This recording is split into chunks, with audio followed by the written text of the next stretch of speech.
మన జిల్లా అధ్యక్షులు మరియు రాష్ట్ర అధ్యక్షులు వారికి ఒక మొక్కను బహుకరిస్తున్నారు.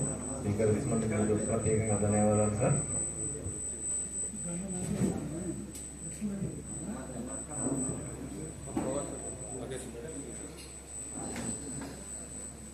Thank you sir, thank you very much. మరి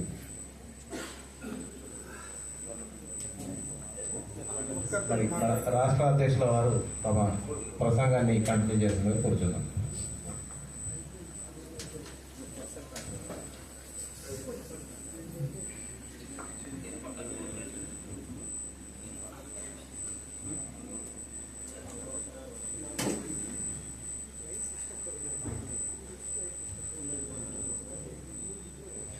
మన సమావేశానికి ముఖ్య అతిథిగా విచ్చేసినటువంటి స్థానిక ఎమ్మెల్యే గారు మురళీ నాయక్ గారికి తెలంగాణ రాష్ట్ర గెజిటెడ్ ప్రధానోపాధ్యాయుల సంఘ పక్షాన ఒకసారి కరతాళధ్వనులతో మరొకసారి స్వాగతం.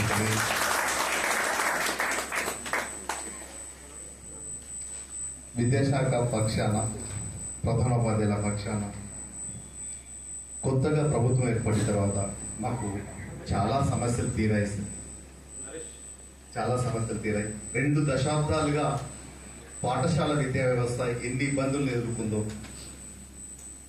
గడిచిన 10 సంవత్సరాలలో కూడా ఏవైతే పెండింగ్ లో ఉన్న సమస్యలన్నింటి కూడా ఒక 10 నెలల్లో చాలా సమస్యలు మాకు తీర్చారు. ప్రత్యేకంగా రాష్ట్ర ప్రభుత్వానికి ఉపాధ్యాయులు, విద్యార్థులు, ప్రధానోపాధ్యాయుల పక్షాన ధన్యవాదాలు తెలియజేస్తున్నాం సార్. పాఠశాలను శుభ్రం చేసుకోవాలంటే ఒక మనిషి లేక బెల్లు కూడా హెడ్ మాస్టర్ కొట్టుకోవాల్సి వచ్చేది. చెప్పడానికి ఇబ్బందిగా ఉంటుంది వేదిక మీద నుంచి, కానీ ఎన్నోసార్లు బాత్రూములు కానీ రూములు కానీ ఊడ్చుకున్న సందర్భాలు కూడా ఉన్నాయి ఉపాధ్యాయులు, ప్రధానోపాధ్యాయులు. అటువంటి విపత్కరమైన పరిస్థితుల నుంచి అన్ని పాఠశాలలకు కూడా ఒక స్పెషల్ వర్కర్ని అలాట్ చేసి ఒక పెద్ద భారాన్ని తీర్చేస్తాం. రెండవది ఏంటంటే, చాలా సంవత్సరాలు మేము అడుగుతున్నాం, గ్రామాల్లో ఉన్న రైతులందరికీ కూడా ఉచిత విద్యుత్ ఇస్తున్నారు.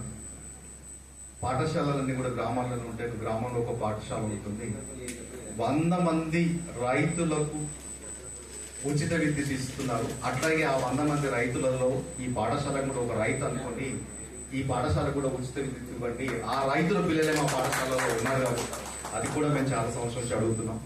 దాన్ని కూడా మీరు తీర్చారు, అందుకు కూడా మేము ధన్యవాదాలు తెలియజేస్తున్నాం. అట్లాగే పండితులు, పీఈటీలు దశాబ్ద కాలంగా వాళ్ళ ప్రమోషన్స్ కోసం వాళ్ళు ఆలోచిస్తున్నారు, దాన్ని మీరు తీర్చేశారు. ఎంఈఓలకు 19 సంవత్సరాల నుంచి ట్రాన్స్ఫర్స్ లేవు, వాటిని కూడా మీరు తీర్చేశారు. అట్లాగే 8 సంవత్సరాల నుంచి హెచ్ఈటీలకు స్కూల్ అసిస్టెంట్ హెడ్ మాస్టర్ గా ప్రమోషన్స్ లేవు, వాటిని తీర్చారు. బదిలీలో పెండింగ్ ఉంది, బదిలీలను కూడా తీర్చారు. ఇట్లా పాఠశాల సంబంధించిన విద్యా వ్యవస్థ సంబంధించిన ఎన్నో సమస్యలను సాల్వ్ చేసినందుకు మొత్తం మంది విద్యార్థులు, తల్లిదండ్రులు, ఉపాధ్యాయులు, ప్రధానోపాధ్యాయుల తరఫున మీకు ప్రత్యేకంగా ధన్యవాదాలు తెలియజేస్తున్నాను. ఈ సందర్భంగా మాదొక చిన్న కోరిక ఏంటంటే, ఒక విద్యా వ్యవస్థలో ఉన్నటువంటి అన్ని విద్యార్థులను, ఉపాధ్యాయులు అన్ని అంశాలను మీరు టచ్ చేస్తారు, కానీ ఒక హెడ్ మాస్టర్ ఒకటి మాత్రం మేము మిగిలిపోయారు సార్. 20 సంవత్సరాలుగా హెడ్ మాస్టర్స్ ఎవరికి ప్రమోషన్స్ రాలేదు. రాష్ట్రంలో విద్యాశాఖలో సర్వీస్ రూల్స్ అనేది ఒక చిన్న సమస్య పెండింగ్ లో ఉంది గత 2 దశాబ్దాలుగా. కొత్తగా రాష్ట్రం ఏర్పడింది తెలంగాణ, కొత్తగా రాష్ట్రపతి ఉత్తర్వులు వచ్చాయి. కొత్త రాష్ట్రం లోపల కొత్త రాష్ట్రపతి ఉత్తర్వుల ప్రకారం కొత్తగా మనం సర్వీస్ నిబంధనలు రూపొందించుకోవడానికి అవకాశం ఉంది అనే విషయాన్ని మీ ద్వారా ప్రభుత్వానికి తెలియజేయాలని మేము కోరుకుంటున్నాం సార్.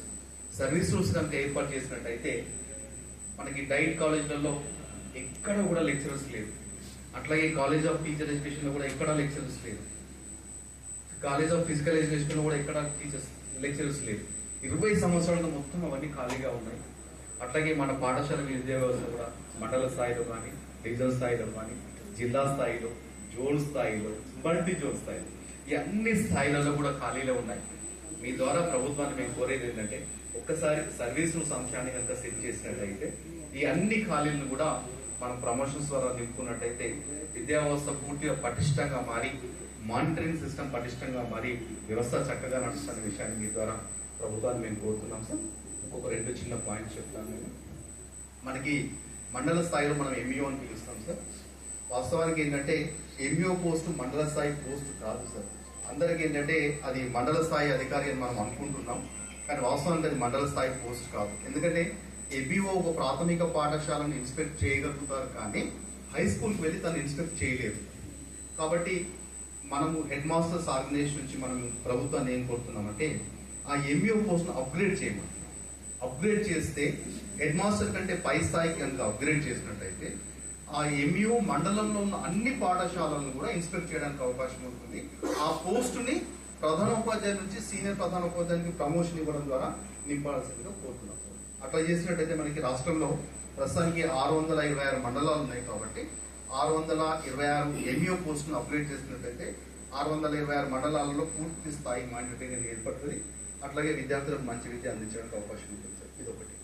రెండవ అప్పీల్ ఏంటి సార్ అంటే మనకి రెవెన్యూ డివిజన్స్ ఉన్నాయి, మీకు ఐడియా ఉంటుంది. ఆర్డీఓలు పనిచేస్తుంటారు. రెవెన్యూ శాఖలు ఎట్లయితే రెవెన్యూ డివిజన్స్ ఉన్నాయో మనకి తెలంగాణ రాకముందు ఆంధ్రప్రదేశ్ లోపల మనకి ఎడ్యుకేషన్ డివిజన్స్ కూడా ఉంటాయి. ఎప్పుడైతే తెలంగాణ ఏర్పడిందో ఎడ్యుకేషన్ డివిజన్స్ అన్ని వాటి యొక్క అస్తిత్వమే లేకుండా పోయింది. ఉమ్మడి ఆంధ్రప్రదేశ్ ఉన్నప్పుడు 39 రెవెన్యూ డివిజన్స్ ఉంటాయి. తెలంగాణ ఏర్పడిన తర్వాత ఆ రెవెన్యూ డివిజన్స్ అన్నింటినీ కూడా రీఆర్గనైజ్ చేసి 76 రెవెన్యూ డివిజన్స్ గా మార్చారు.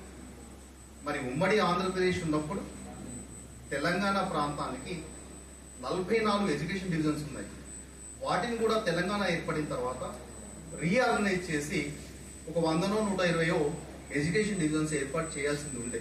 కానీ గత 10 సంవత్సరాలుగా అది రీఆర్గనైజ్ జరగలేదు. కాబట్టి ఇప్పుడు మేమేమడుగుతున్నామంటే 4 లేదా 5 మండలాలని ఒక ఎడ్యుకేషన్ డివిజన్ కింద రీఆర్గనైజ్ చేస్తూ రాష్ట్రంలో ఉన్న మొత్తం 626 మండలాలలో 120 నుంచి 150 వరకు ఎడ్యుకేషన్ డివిజన్స్ ఏర్పాటు చేసి ఆ ఎడ్యుకేషన్ డివిజన్ కి ఒక డిప్యూటీ ఎడ్యుకేషన్ ఆఫీసర్ కనుక మనకి ఇచ్చినట్టయితే పూర్తిగా పాఠశాల స్థాయిలో ఎడ్జిటీ ఉంటారు, స్కూల్ అసిస్టెంట్ ఉంటారు, హెడ్ మాస్టర్ ఉంటారు.